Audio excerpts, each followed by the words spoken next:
Yeah, wow. So excited for what just happened.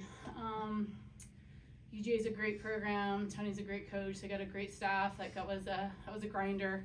Kuma's out there was a grinder, and super proud of these girls for staying in it. And we've worked really hard at it. Very thankful for the NCAA and how the events have been running. Our staff, and it's just been class act the whole time, and so much fun to be a part of. And just our community.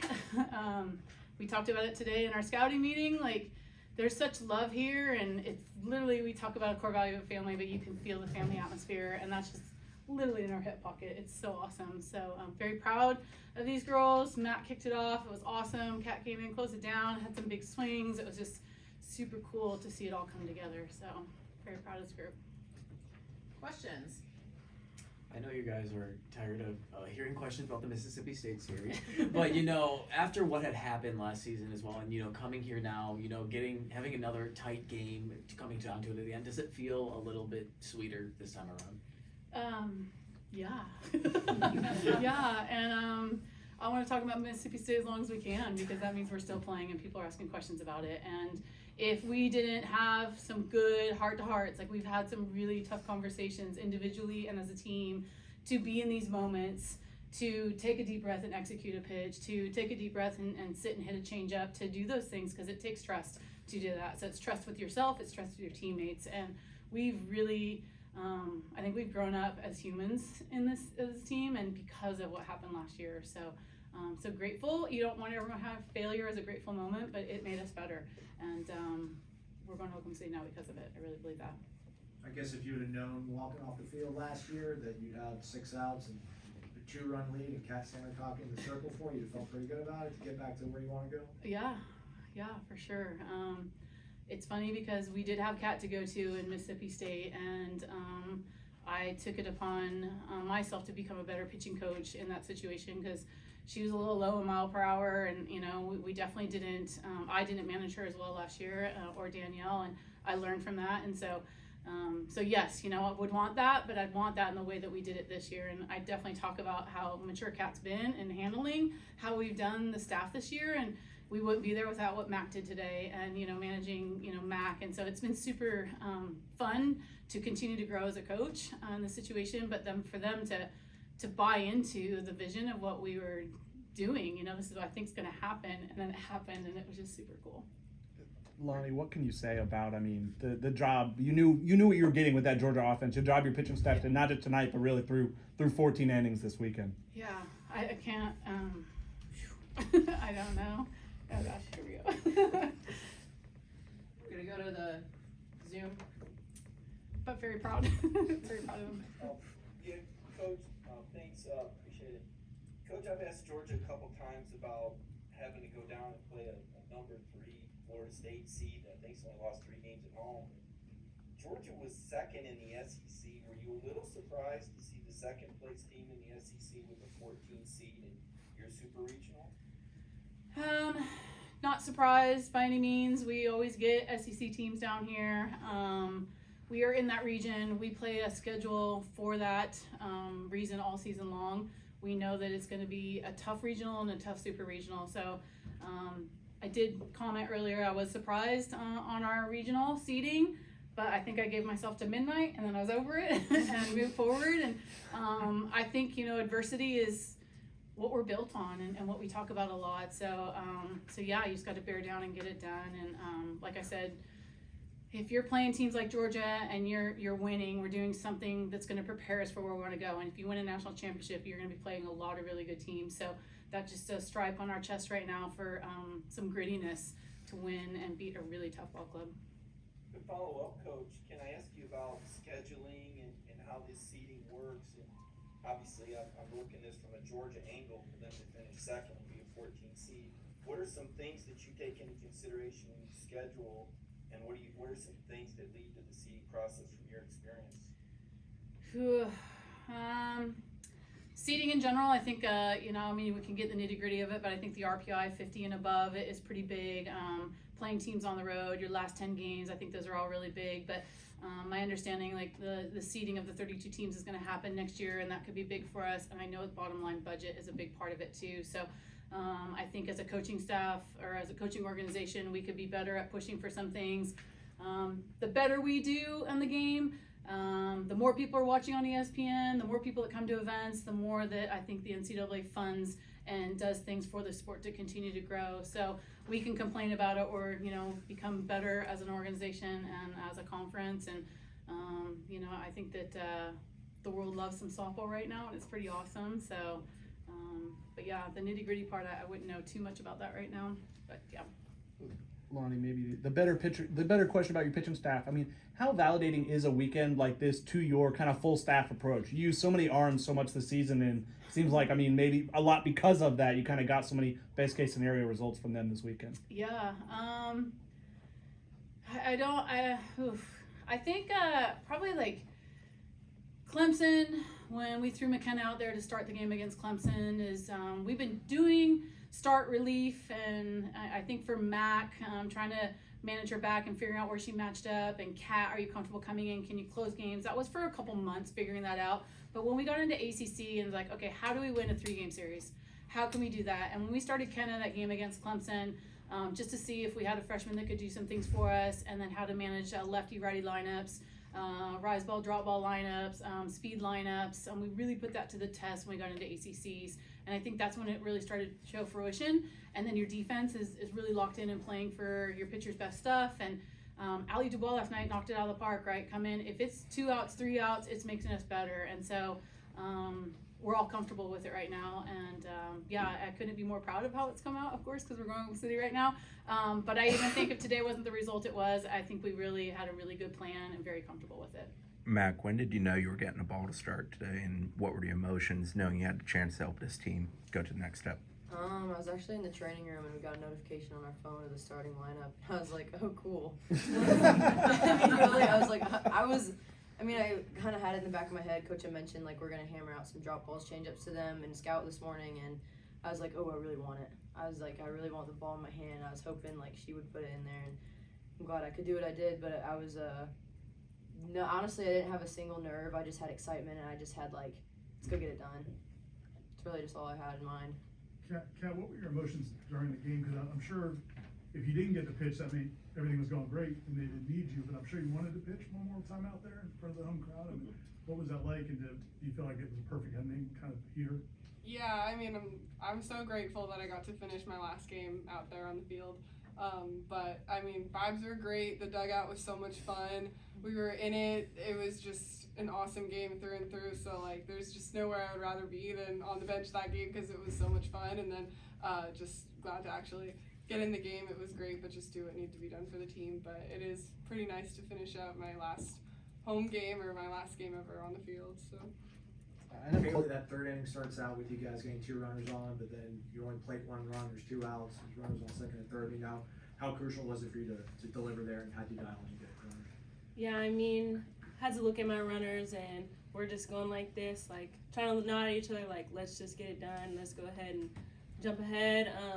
Anyway, it took, if I grounded out to the right side, I was happy.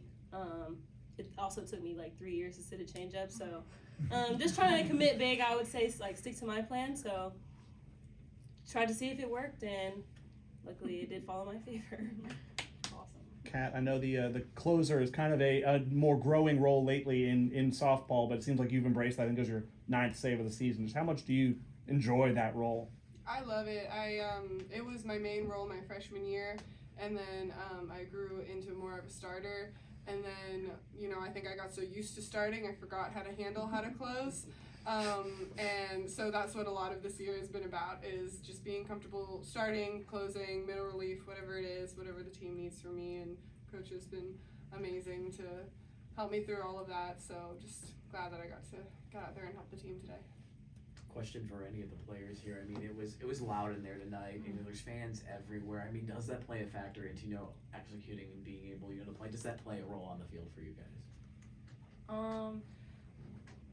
Yeah. Sometimes when you hear the K time, so that got really loud, and when the first time it happened with a crowd like that pitching out there tonight, I had to take another breath, and that's what we practice and execute all the time, is our breathing and calming ourselves down and executing that one pitch. So I think that without all that help with Coach and Ellie and practicing our mental performance, it goes a long way, and it just showed even more so tonight. But overall, like, I wouldn't say the noise was bad. It was just more like, this is our home, this is where we want to compete, and this is what we want to be doing in front of a crowd like this. So if anything, it helps us for Oklahoma City. What Jack really wanted to ask was, did Sydney Sherrill make a difference tonight with the crowd? She definitely did. She is phenomenal. I love her. Lonnie, you guys piece together a team every year. You know, you bring in sometimes new pieces and returning pieces, and you never know how it's always going to fit. Like, how gratifying is this for the way it's fit? Yeah. I mean, I think the biggest thing is, you know, you see Sid and Danielle here, and it's funny, in 2017, like, we had an amazing run, we had an amazing season, and we won a championship in 2018 because of 2017. So I think we're going to Oklahoma City because of last season and lessons we learned. So gratifying in the sense of, like, pieces together, but, like, they all knew what last year felt like, you know, and then we have 2 seniors that, you know, can't go on. And so, like, just I think the feeling, like I told Sid, she's a huge part of today, you know. I think Danielle, a huge part of today. So gratifying in that sense that, you know, we're doing it for you, and then we're also doing it for us and for the program. But the pieces, for sure. I mean, Mac's been put in so many situations, and sometimes, like, it's a lot. And then to see her relax today, and the reason why I didn't tell her is because she would think about it all day long, you know. So I knew that, hey, here's the ball, go get him. And Mac does exactly, like, you tell her what to do. She's an amazing teammate, amazing player, and she goes and does it, and was so relaxed and comfortable doing it. And so, and Kat knew we had the lead, you're gonna go in, you know. And it's like, she's eyeing you up right now, like, I'm ready, I'm going, like, you know. It's just so cool that the pieces are coming together, and we all know how to help each other through those moments, and that was a lot from last season. Mac, I know you've played a lot of college softball too, but Kat, as kind of the leader of that pitching staff, just how valuable is she in just on a day-to-day basis? Oh gosh, how valuable is she? I don't think you can even answer that question. Like, she's invaluable. Kat she led this team last year, obviously in the circle and as a leader on the team when Danielle was pitching, but this year she's taken on a whole new role. She's done it selflessly, and the pitching staff could not be more grateful for her, because we're not making it to Oklahoma City if Kat doesn't put aside a lot of some of those bigger accolades she could be having. She doesn't put aside a little bit of her ego, and she's just taken on this role, and honestly, very impossible role. But she made it look easy. Kat has single-handedly helped this pitching staff grow as a whole, and a family and a unit, and understand our roles as individuals. And she's taken off with this leadership role. Thank you is not enough of a word to say to Kat. And I think about this a lot, and she talked to me before I went in today, and she told me, like, these hitters, they're gonna make you uncomfortable. You just go do your thing out there. And she was excited for me. Like, Kat was excited for me to go out there and pitch. And that's when you know you have someone right there in your hip pocket who loves you and wants you to be successful. She's awesome. I love her. Any of the players, any or all the players, just can you talk about the emotions of getting to go back to the World Series? I know you've been out there before, but what's the emotions? I think the emotions are high. I think for me, like, I'm super excited to, like, bring the people that haven't been, so, like, the sophomores and the freshmen. I think it's going to be a great experience for them, also for us as well. Even, like, Mac that hasn't been yet, like, I think it's going to be a great experience for us, and I think we're all excited. Kaylee, I'm not a coach because I know nothing about softball, but I'd imagine that scouting you guys is tough because you got so many people who can step up. It's not like one person you have to hold down because somebody else could do it. How big a deal do you think that is for your success, that a bunch of people can, on any given night, come through for you? Yeah, for sure. I mean, we talk about it takes all 22 of us, even the starters and non-starters. I mean, it's Amaya, once Amaya gets, or Michaela walks, Amaya comes on, like, that's huge. She's stealing another base. It could be Autumn at times. Like, it can be anybody off the bench. I mean, it's really cool to, like, know that it could be anyone. Like, it doesn't have to be me. It doesn't have to be Kat to, like, win the game. It could literally be anyone. So I think that's really cool that we're super deep in our staff and our team in general. Kat, you shared a hug with Lonni at home plate after the initial team celebration. What does it mean for you knowing your career is going to end out there with her, that this is the final chapter? I mean, it's amazing. It's every senior's dream to end their career in Oklahoma City. But yeah, I mean, Coach always comes up to me after the game and she's got tears in her eyes and she wants to make me cry too. But I'm just so grateful to play my last game at this field. I mean, like, this fan base, this coaching staff, my teammates, they have just watched me grow up and become the person that I am today. And like, it's just, I mean, Florida State softball, like, is just the most amazing thing that I've ever done in my entire life. So just to play my last home game is very emotional, but I'm just so grateful to end with a W and to be here and just, I mean, I'm just so grateful. Lonnie, when you guys went out to Oklahoma earlier this year, you took them around some of the stuff incorporated with the World Series. Why did you do that? How important is that for young ladies who haven't been there before? Yeah, definitely. You know, it's where everyone wants to end their career, and you know, you want to get there. You dream about it. I'm sure. You know, all these guys watched a game in Oklahoma City, like, I want to play there one day, right? And so to walk on the field, and it's funny, Devin wouldn't until we got back. So Devin now gets to walk on the field, but she was so superstitious. It's pretty funny, but I'd like to go down there and just talk about it. Like, you know, this is going to take a lot of hard work, and we're going to have to beat a lot of really good teams and be in a lot of uncomfortable situations. And just to get what this journey has been about, to be able to be there is super special. And then the teams, I mean, Oklahoma State and Oklahoma, to get to play them in their home parks and feel the intensity of both the games and both the environments, and then want to play them there again is something that we talked about. So yeah, now some familiarity for those that haven't been there. But now we're stepping back on that field to compete on that field. So surreal how it's all full circle for sure. Lonnie, the Georgia coach described this atmosphere as one as little girls want to be a part of. Yeah. I mean, what does it feel like, you know, having opponents come in here and, you know, make comments like that, realize what the atmosphere is around here? You know, I guess, how does it feel with the reputation that Florida State has? Yeah, I mean, very prideful. You know, I joke about that we have a lot of bake sales, you know, to the things that we're doing. But, you know, these guys, huge part of it, our alumni, huge part of it. Like, we're very blue collar family program. You know, we work for a lot of this, and you know, it's fun that the administration has, you know, recognized, and the scoreboard and the decking and all the cool things, but yet we still have this, like, really cool chairs out there at 8:30 this morning on the street, and the whole, you know, parking garage is full. And you know, it's just it's a festival. It's like a softball festival of Florida State, and it's just a really neat environment, a very unique environment. So and I know Tony had talked to me about that, you know, like, this is something special. And you know, I think sometimes money isn't everything, right? It's like all the shiny things. It's the people that matter, and I've always talked about that. And you could feel the people here, and it's just it's very special to have us all be a part of that, you know. And like I said, to see the alumni come back, because they're a huge part of growing this. Our parents, like, at the end of the game, like, our parents are a big part of this. We had alumni parents back this weekend. Like, it's super cool that they feel like it's home. Time for a couple more. Coach, could you, you're supported by a really strong staff. You got, you know, T. Will, T. Kim, Coach Rafter, Ellie Cooper came on. Could you talk a little bit about each of them and how they've helped build this success? Yeah, I mean, T. Will and I have been together in a coaching relationship for a long time, right? Like, coaching marriage. It's funny. We joke about it because we do counseling every Tuesday. We have a sports psychologist that we as a staff meet with, and it's tough to work as a staff together. And, you know, we are a family, so we're gonna fight at times. And so, you know, I think that it's so awesome that we have stayed together for a long time. Our athletic trainer, Eunice Hernandez, Kristen Tubek, our director of operations, like, it is a grind day in and day out, and you've got to be able to really push a lot of limits to do the things that we want to do. We ask it of the players all the time, that we have to do as a staff too. So I'm very grateful for, obviously T. Will and I have been together a long time, but Rafter and Ellie have been in the jersey, and now they're here giving back to the program, so they're part of the youth of the vision.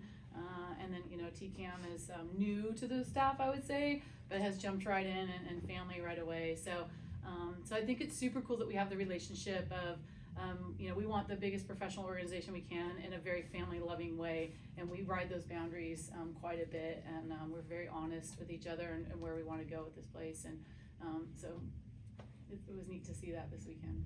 Mac, I know you've been here a couple of years, but can you talk a little bit about the decision to come here and how much of it, this opportunity, having this game today, and what you guys are going to do next, like, how much of that was part of the decision to come here? So to start that, was very interested in Florida State. I didn't really know who they were, like, early in my college career, and then I was introduced to them, like, the idea, and I was like, oh, like, they need a first baseman, they'd like some pitching, some hitting. I was like, okay, cool, like, would be awesome if they wanted me to come there. I actually go to Oklahoma City, 2 years ago, and I get to see them play, and I'm like, wow, I want to be here, I want to play here, and I want to play on this team.